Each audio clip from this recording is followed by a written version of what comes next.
Hi, I'm Julia Hammond, President of Stagwell Global Solutions. I'm here with Santhi Ramesh, the Chief Commercial Officer at Wells Enterprises. We're here in Vegas at CES, live on the show floor, and we're going to have a conversation about what we've seen and what we're excited about taking forward into the future of marketing. Santhi. Exciting. It's a very exciting day. So we did a floor tour earlier. We went all over the place. We saw a lot of stuff. Like, what trends are you looking at, paying attention to, or have they sparked your imagination for the future? Thank you, Julia, for the question. Three trends that I reflected upon and I got inspired by during the CES show. First is about immersive experiences. And second is about using robotics to drive automation. And third, the much asked question, but I can see promise of this coming through finally, is on data anonymity. Okay. And so those are the three trends that I got excited about and inspired by at CES. All right, well, let's dig into each one of those. So immersive experiences. So say more. What does that mean to you, and what tech did you see today that kind of unlocked some of your creativity? Sure. So immersive experiences, typically we talk about augmented reality, and what I observed was taking that a step above and creating a whole 3D experience for not just one consumer, but to a community. And it is bringing that immersive experience via a combination of touch points. Typical traditional marketing, we use influencer marketing, we use AI, AR, VR, and what I see is the blending of all of those touch points, celebrities, brand ambassadors and influencers with augmented reality to create this whole immersive experiences that is integrated. And I can see the future evolving to provide great value for the consumer.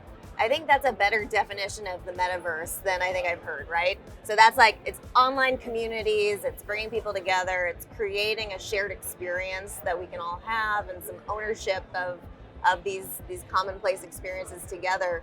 So, I mean, as a marketer, what excites you specifically about that? Absolutely. Metaverse is one platform. Sure. At the end of the day, what they provide is that interactivity with the consumer and that engagement that is meaningful and long-lasting. What I'm seeing is, to your point, these platforms are all working together more to provide a seamless experience to the consumer, but that is also amped up and also practical. Not just a idea that is lofty up there, but it's realistic, tangible and grounded, and can deliver value for the consumer and for organizations. So you said this a minute ago. I want to touch back on it because it's, we always talk about 360, right? 360 marketing. We got to reach all the right people at the right moment and think about all the different contexts. But you said 3D. That's real. So are we going from 360 marketing to 3D marketing? So it's just to clarify this, I would say it is a combination of 3D and 360. Okay. So 3-dimensional in a 360 environment. So to your point, community is the key word. And community is typically in a surround environment.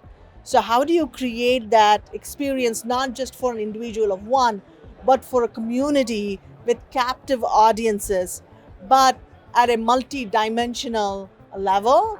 And that's what I can see some of these technologies being able to deliver.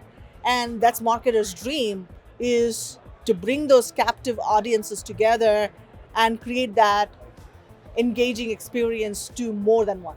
Okay, all right, I love that. So we've redefined marketing now from 360 and 3D together in one. So well done. I think we should trademark that. And then let's see. So your second trend, we had immersive experiences, robots, and to drive automation. So I mean, obviously your company's a manufacturing company. So how I'm sure you guys have already a fair amount of automation in your process, but talk to us about what excites you from a marketing perspective on that? Sure. So we at Wells, the makers of Blue Bunny ice cream, Halo Top ice cream, and Bomb Pop, we have many manufacturing facilities and we do use robotics in our facilities. But what I can see is that being taken to the next level in terms of food safety.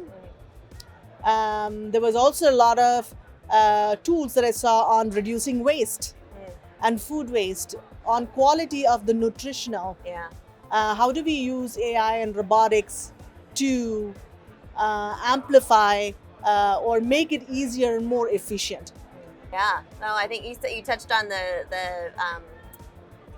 more transparency into what's in the food and like equipping consumers with the ability to really understand like, well, what's in the product and how can I almost be a better DIY steward of my own health by the food I'm putting into my body. So how might some of the technology that we've seen on the floor today do a little bit of that? I think that's a really cool way to think about, the comms role, the communication marketing role inside of like how robots and whatnot could help. And to build from a marketing aspect, I think it plays a role in product innovation as well as in sustainability. Okay. As we look at technology to enable product innovation from a food product innovation as well as sustainability, there are now new avenues to enable that. Yeah, that's a really interesting way to think about it. I mean, we've talked a little bit about NFTs as another way to kind of help with traceability of food. Like, where does your food come from? How might an NFT be an enabler of food safety along this journey? Which isn't a way that I've heard people talk about NFTs in the past. So I think that's really interesting too. Now, you said the third thing was data. Data is everywhere.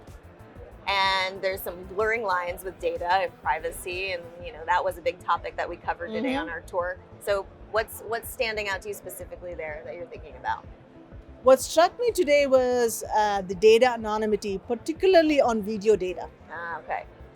So with the prevalence of social media and the tons of video content out there, and I am sure that there is going to be a time when it is not just about cookies and IP addresses and what people do contextually. People are going to be worried about the content that they post online, and even though it is within a selected group, the privacy of that data.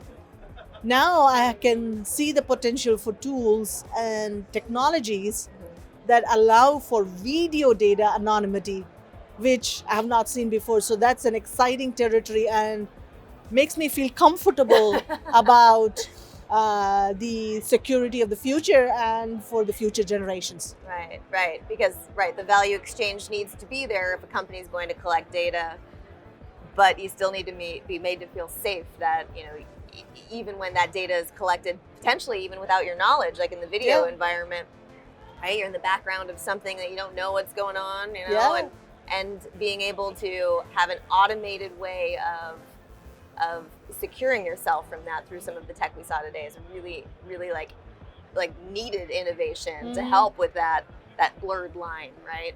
Yeah, it's for the security of future generations, and that I think is will be a key technology to watch for. Okay. All right. Well, I love that we got 3 trends out. I mean, that's amazing that you got that from one 1 hour floor tour. So well done. Thank you, Stagwell. Appreciate it. So with that, I think we'll end it here. Thank you for tuning in, and let's go see some more stuff. All right. Thank you, Julia. It's great. Pleasure to be here.